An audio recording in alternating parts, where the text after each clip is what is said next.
नमस्ते दोस्त, मैं आप लोग का स्वागत करती हूँ अपने यूट्यूब चैनल पर। आप लोग के सामने एक स्वर गीत सुनाने जा रही हूँ। अगर अच्छा लगे तो हमारे वीडियो को लाइक, सब्सक्राइब, शेयर जरूर करिएगा। कमेंट में ज़रूर बताइएगा कि हमारा स्वर गीत कैसा लगा। ससुरु सगड़वा बड़ी दूर, सोहावन बालू लागेला निक, भाड़ा लागेला हो। सासु देई दे तू अपन घड़ी लवा बरना हम जाइबियो। सासु देई दे तू अपन घड़ी लवा सगड़वा हम जाइबियो। ससुरु सगड़वा बड़ी दूर, सोहावन भालू लागेला निक, बड़ा लागेला हो। सासु देई दे तू अपन घड़ी लवा बरनाम जाइबी हो। सासु देई दे तू अपन घड़ी लवा बरनाम जाइबी हो। गली हम ससुरु सगड़वा घड़ी लवा हम भरिला हो।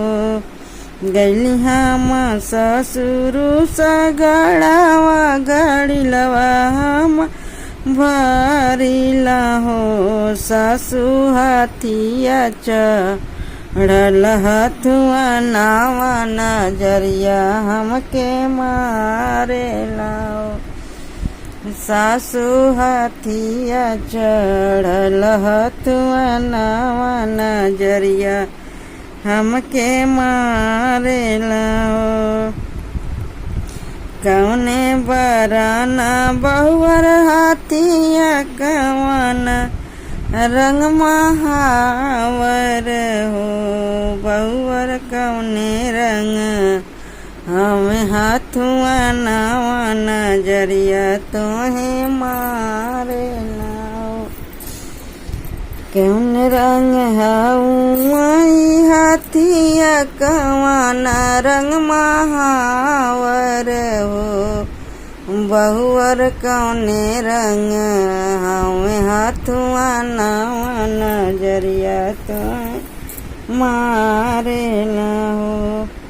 काली रंग हवे हाथिया, सबुज रंग वो हार हो। सासु सवर रंग हमें हाथुआ नावा, नजरिया हमके मारेला।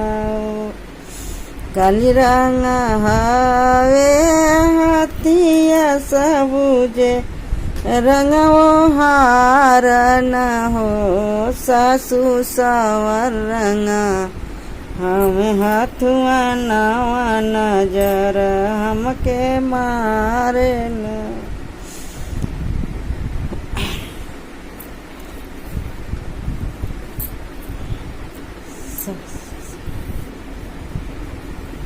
ससुरु तहुए तोहरा हाथिया, बजूर गज पकवा हो। ससुरु तहुए तोहरे हाथिया, बसुर गज पकवा हो। बहुअर पिया हउए तुहर हथुआ नावा, नजरिया तुहके मारेला। बहुअर पिया हउए तुहर हथुआ नावा, नजरिया तुहके मारेला। गंगा जमुना जैसे बढ़ेला लाना, त गोदी या मैं खेलाई हो। गंगा जमुना जैसे बढ़ेला लाना, गोदिया में खेलाई